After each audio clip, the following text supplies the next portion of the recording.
আজকে ব্লগটা অনেক স্পেশাল হতে যাচ্ছে, কারণ আজকে আমাদের কচুর ঝোল রান্না করা হবে। তো আজকে সারাদিন আমরা কি কি করছি, কি খাওয়া দাওয়া করলাম, সবকিছুই তোমাদের সাথে শেয়ার করব। আমাদের হিন্দু ধর্ম অনুযায়ী অমাবস্যাতে এই কচুর ঝোলটা প্রতি বছরই রান্না করা হয়, তো এই বছরও রান্না করবে। তো ভাবলাম কেননা তোমাদের সাথেও একটু শেয়ার করি। হ্যালো এভরিওয়ান, কি অবস্থা সবার? আশা করি সবাই অনেক ভালো আছো। তো আমি অনেক ভালো আছি। তো আমি এখানে একটা হেয়ার প্যাক বানাচ্ছিলাম, আর এই হেয়ার প্যাকটা আমি একটা পেজ থেকে নিয়েছি। এই হেয়ার প্যাকটা ইউজ করার ফলে আমার আগে থেকে কিছুটা হলেও চুল পড়া কমছে। এই হেয়ার প্যাকটা ভালোভাবে মাথায় লাগিয়ে প্রায় 30 মিনিটের মতো রাখলে হবে। 30 মিনিট পরে চুলটা শ্যাম্পু দিয়ে ভালো করে ওয়াশ করে নিলে হবে। ভাই, চুলটা এত সিল্ক এন্ড শাইনি হয়ে যায়, কি বলবো, আপনারা একবার ইউজ করলে বুঝতে পারবেন। আর এদিকে আমার মা কচুগুলোকে ভালো করে কেটে নিচ্ছে। আর এগুলো কিন্তু কুচি কুচি করে কাটতে হবে, না হলে ব্লেন্ড করা যাবে না। আর এগুলো এমনিতেই রান্না করা যায় না, এগুলো ব্লেন্ড করে রান্না করতে হয়। আর এদিকে আমাদের নারকেল গাছে কতগুলো নারকেল ধরছে, তো ভাবতেছি এগুলা খেয়ে ফেলবো। তো এদিকে আমার মায়ের কচুগুলো কাটা শেষ, এখন আমি এগুলাকে সুন্দর করে ব্লেন্ড করে নেব। সবগুলো এখানে একসাথে ব্লেন্ড করব না, পরে যদি না হয়, তাই আমি ফার্স্টে অল্প করে কিছুটা দিয়েছি। তো এগুলা হইলে পরে আবার করব। আসলে ব্লেন্ডার মেশিনটা কয়েক মাস না চালানোর কারণে এটা একদমই স্লো হয়ে গিয়েছে, তাই আমি এটা অল্প অল্প করে করতেছি।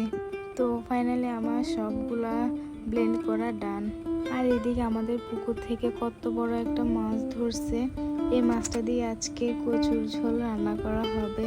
বাজার থেকেও আরো 2-3 রকমের মাছ নিয়ে আসছে, তো সবগুলা দিয়ে আজকে কচুগুলা রান্না করা হবে। আমি তো আমরা বসে এখানে তো অনেক মজাই করতেছি। আর এখানে মা রান্না করার জন্য যা যা লাগবে সবকিছু কেটে নিচ্ছে।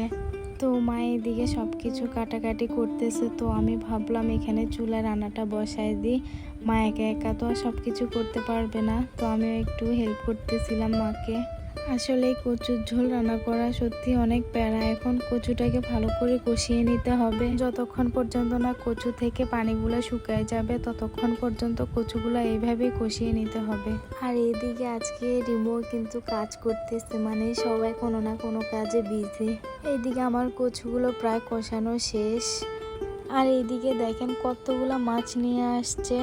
এখানে আছে ইলিশ মাছ, কাতলা মাছ, তেলাপিয়া মাছ, কই মাছ, কাঁকড়া এবং চিংড়ি মাছও আছে। আবার এখানে 3টা তালও কিনে নিয়ে আসছে। এই কচুটা কষানো শেষ, এখন এখানে যা যা লাগে সবকিছু দিয়ে রান্না করে নিবে। আজকে কিন্তু রান্নাটা আমার মাই করবে। তো ফাইনালি কচুর ঝোল রান্না করা শেষ। আর এটার ফাইনাল লুক কিন্তু এরকমই, দেখতে অনেক ইয়াম্মি ইয়াম্মি লাগতেছে, তাই না? তো আমি এখন খাবো। আর মার সাথে কিন্তু ইলিশ মাছ ভাজি আর ইলিশ মাছ পাতোড়াও করছে। তো ফাইনালি আমি এখন কচুর ঝোলটা খেয়ে রিভিউ দিব যে এটা খেতে কেমন হয়েছে। ভাই সত্যি বলতে অনেক মজা হয়েছে, মানে কি বলবো, কিছুই বলার নাই। দেন এটা হচ্ছে সন্ধ্যাবেলার ভিডিও। আর আমার কেন জানি অনেক ঝাল কিছু খাইতে ইচ্ছে করতেছিল, তাই রিমোকে বললাম 2টা আমলা নিয়ে আসতে। আর আমলাগুলো এত পরিমাণে টক ছিল, মানে আমি হাসতে হাসতে একদম শেষ। এত টক কেমনে হয় ভাই? তো এখানে আমাদের রিমু চা বানাচ্ছিল, আর আমি ভিডিও করতেছিলাম দেখেও নার্ভাসে পুরো চাটা ফেলেই দিছে। মানে এটা কোনো কথা বলেন? এত নার্ভাস হইলে কেমনে হবে বোন? যাই হোক, বেচারি অনেক লজ্জা পাইতেছে। থাক, আমি আর ভিডিও করবই না। তো আর কি, আমরা এখানে রাতের খাওয়া দাওয়া করতেছিলাম, আর আমরা এখানে সবাই একসাথে খেতে বসছি। এদিকে দেখেন এরা দুজন বাচ্চাদের মতন কি যে ঝগড়া শুরু করে দিচ্ছে, মানে এরা আর বড়ই হইল না। যাই হোক, কি আর বলবো, আজকে ব্লগটা ছিল এই পর্যন্তই। সবাই ভালো থাকবেন, সুস্থ থাকবেন, আর প্লিজ আমার চ্যানেলটা সাবস্ক্রাইব করে দিয়েন।